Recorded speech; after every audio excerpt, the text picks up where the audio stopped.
매번 자기 전에 옆에서 들으는 코 고는 소리 때문에 잠 못 주무신 적 있으세요?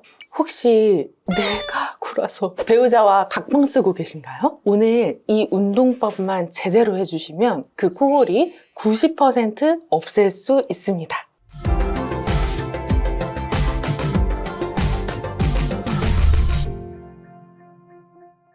원장님, 저희 아버지가 코를 진짜 크게 고시는데 도대체 이 코는 왜 골게 되는 건가요? 코골이 때문에 은근히 소갈이 하시는 분들 진짜 많은 것 같아요. 그 막 예능 프로그램 가도 코골이 아주 막 난리잖아요. 코골이 소리는 그냥 우리가 생각하는 그냥 풀피를 부는 거랑 똑같아요. 좁아지는 공간에 너무 빠르게 공기가 나가니까 그 저항에 의해서 얘네들이 떨리는 거거든요. 근데 보통 어디서 떨리냐면 코 숨 길이 있으면 코 뒤쪽에 있는 점막이 모이는 자리에서 한번 떨리고요. 그리고 입천장이나 목전 있는 부위 거기가 떨리고, 그래서 숨을 쉬어서 폐까지 내려가는 그 중에서 좀 말랑말랑한 구간이 많이 좁아져 있을 때 그 좁아진 곳에 공기가 빠르게 지나가려고 하니까 소리가 들리게 되는 거죠. 크게는 코 안에 뒤쪽에서 코를 고는 경우도 있고 목까지 고는 경우도 있어요. 그래서 보통 두 군데에서 나타나게 된다. 코 안쪽에 이제 코골이가 있으신 분들 같은 경우에는 보통 비염 환자분들이 많아요. 뭐 비염 환자는 아닌데 술 마시고 좀 자거나 좀 피곤하거나 잘 때 그 고는 거는 사실 그 정도는 생리적이긴 해요. 도롱도롱 이렇게 고는 경우도 있잖아요. 아주 이렇게 정말 기차 지나가듯이 하는 것이 아니고 그냥 내가 좀 피곤할 때만 났다 만다, 아니면 술 잠깐 뭐 맥주 마시고 잤을 때만 났다 만다 하는 것들은 사실은 치료가 필요한 코골이는 아니죠. 근데 치료가 필요한 코골이는 어떤 거냐면, 일단 그 코골이의 주파수가 되게 높아서 센 소리가 난다는 것은 마찰이 되게 심하다는 거잖아요. 근데 그것이 나한테도 구조적으로 되게 안 좋은 영향을 주고 남한테도 당연히 피로를 주고, 특히 거기서 더 많이 가서 수면 무호흡까지 오게 되는 경우에는 진짜 이제 그거는 꼭 해결해야 되는 코골이죠. 보통 코골이를 치료하려고 하면 어떤 방법들을 쓰게 되냐면, 저희가 비염 치료하려고 하거나 코골이 치료하려고 오시는 환자분들 해서 보세요 하면 여기 목젖이 이렇게 잘라져 있는 경우가 있거든요. 그럼 코골이 수술 하신 거예요. 여기도 너무 많이 좁아져 있으니까 이 안에 제일 큰 근육이 뭐냐면 혀의 근육이에요. 혀의 설근이라고 해서 그 뿌리 부분, 혀가 붙어 있는 부분, 여기 되게 두껍잖아요. 거기 있는 조직들을 살을 조금 잘라내서 하는 수술이 있는데, 우리 이비인후과 선생님들 사이에서도 꼭 이렇게까지 할 필요가 있냐에 대해서 그 논란이 조금 있는 것으로 저도 알고 있어요. 제가 오늘 알려드릴 이 운동법과 생활 수칙들만 잘 지키셔도 사실 그렇게 생살을 잘라내지 않고도 충분히 효과를 낼 수 있는 부분들이 있어서 오늘 이 영상 꼭 주목해 주시면 좋을 것 같아요.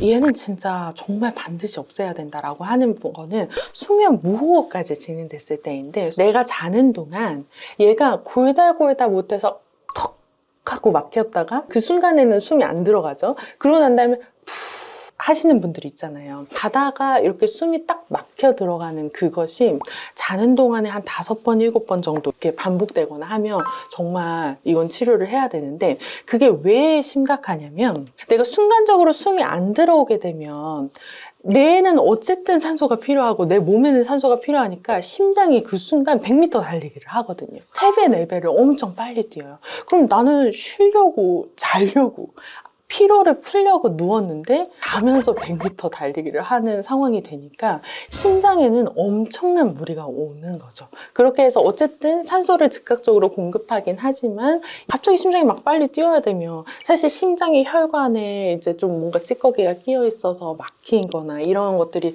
기본적으로 있는 사람들 같은 경우에는 무리가 올 수밖에 없고, 세포가 일을 하고 나면 무조건 쓰레기가 생기잖아요. 그런 쓰레기들이 또 다시 심장에 있는 근육들을 또 다시 아프게 해서 심장을 이렇게 뭐 너무 과도하게 두껍게 만든다거나 아니면 뇌에도 무슨 문제가 생길 수 있도록 만든다거나 하는 것들이 있기 때문에 거기까지 가기 전에 치료가 필요하다고 할 수 있어요. 저희 아빠는 평소에는 그냥 도롬인데 맥주를 드시면 진짜 막 소리를 이렇게 불어요. 근데 이렇게 좀 소리가 크고 원장님 말씀하신 것처럼 수면 무호흡처럼 갑자기 컥 하고 하는 경우가 있는데, 그런 경우도 일반적인 코골이에 들어가요. 아, 수면 무호흡 증상이 일어나면 무조건 병적인 코골이에요. 평소에는 그렇게 심하진 않았는데 술 마시면 더 그렇다라는 것은 우리가 술을 마셔도 점막에 부어오르는 정도가 사람에 따라 달라요. 이 케이스 같은 경우는 점막에 훨씬 더 많이 부어오르는 거죠. 다른 사람들에 비해서. 그 말은 뭐냐면 점막이 우혈이 잘 된다는 거예요. 점막 안에는 혈관이 막 이렇게 있고 혈관 안에 이제 피가 많이 쌓이면 이렇게 부어오르고 있는 거잖아요. 그리고 난 다음에 얘가 순환이 잘 되면 피가 다시 나가면서 이게 이렇게 되게 되는데 그것이 잘 안 되시는 거죠. 수면 무호흡이 오면 그건 무조건 병리적 코골이는 맞아요. 이장님 병원을 한번 모시고 가요. 네. 이것이 이제 병적인 코골이가 되면 거기 부분이 많이 부어오르는 거고 거기가 자꾸 탄력이 떨어지는 거니까 탄력이 떨어지는 것을 리프팅하는 방법들은 자극을 시켜주는 거거든요. 그래서 저희 같은 경우에는 그 안에 진짜로 침이나 약침이나 이런 것들을 실제로 잠깐 자극을 해줘서 얘네들이 부어오를 때 그렇게까지 부어오르지 않도록 만들어주는 그런 치료 방법도 있는데 이 치료는 이제 정말 병리적이어서 진짜 반드시 치료가 바로 필요한 경우고 그러지 않고서도 집에서 충분히 할 수 있는 방법 제가 지금 알려드릴 테니까 이 영상 보시면서 따라해 보시면 좋겠어요.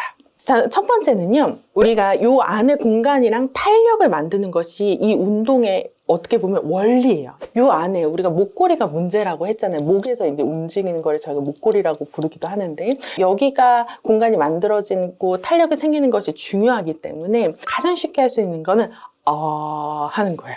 높은 소리로 내면 여기 공간이 안 생겨요. 낮은 소리로 내야지만 최대한 밑으로 저음으로 내야지만 여기 공간이 생겨요. 그래서 공간을 넓힐 수 있는 발성들을 연습한다는 느낌으로 평소에 좀 이렇게 풀어주시면 좋아요. 악기를 부르거나 노래를 하거나 발성을 하시는 분들은 여기가 자연스럽게 근육이 타이트닝 되어 있기 때문에 이런 분들은 이런 문제가 많이 안 생기거든요. 대부분의 사람들은 이렇게 발성을 하거나 여기다 힘을 줄 일이 많이 없어서 생기는 거니까 이것만 하셔도 되게 많이 도움이 됩니다.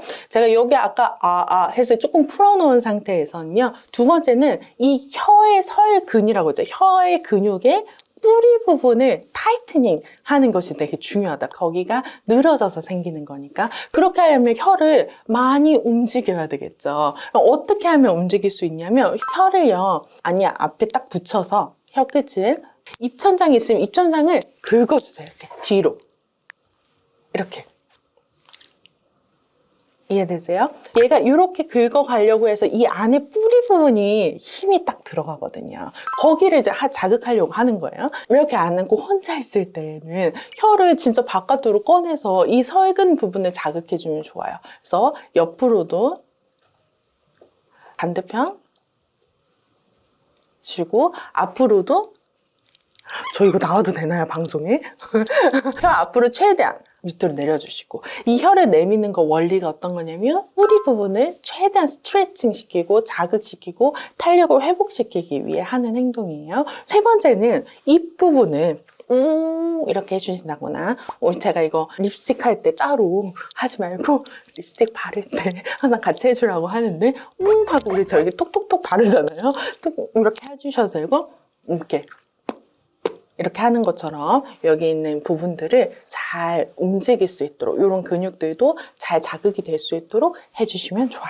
입에 테이프를 붙이는 보조장치를 사용하는 것도 저도 적극적으로 추천드려요. 세로든 가로든 간에 붙이면 이 붙이는 동안에 코 안에 있는 공간을 최대한 많이 쓸 수 있기 때문에 목으로 있는 코골이를 좀 많이 줄 수 있거든요. 그래서 테이프만 붙여도 코골이가 확 준다는 이야기 많이 들어보시긴 하셨을 거예요. 너무나 심한 비염 환자나 이렇게 코에 질환이 있는 환자들은 처음부터 테이프를 붙이기가 어려우니까 이제 그거는 치료가 하고 난 다음에 붙이셔도 되는데 내가 정상적인 상황에서 코골이만 줄이려고 한다고 하면 이 테이프를 붙이는 보조장치도 한번 사용해 보시면 많이 줄을 거예요. 운동하고 테이프 붙이고 자고 하는 것만으로도 정말 90% 좋아질 수 있다. 생활관리법으로는 아까 피디님의 아버님의 경우처럼 금주는 진짜 중요한 부분이긴 해요.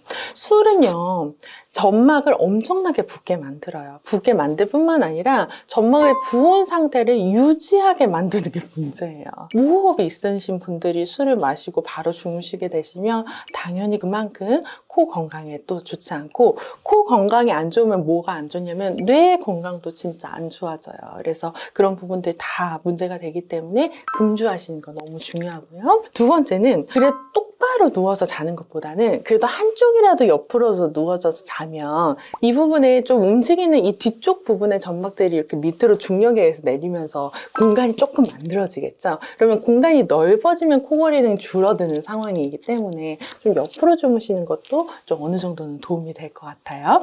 그리고 마지막으로는 체중 관리도 되게 중요해요. 나 갑자기 살찌니까 예전에는 코골이가 없었는데 생겼다는 이야기 좀 들어보신 적 있죠?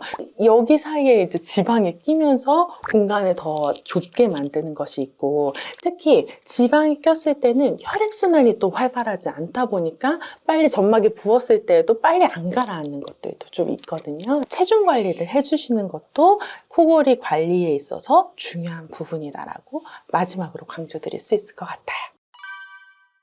이번 시간에는 코골이를 줄일 수 있는 방법에 대해서 알아봤습니다. 매일매일 자는데 얼마나 불편하겠어요. 오늘부터라도 이 3가지 운동이랑 3가지 수칙 잘 활용하셔서 코골이 없는 조용한 잠, 편안한 잠, 조용한 밤 보내시길 바랄게요. 지금까지 민예은 한의사의 내 몸이 보약이 되는 시간 미니보감이었습니다. 감사합니다.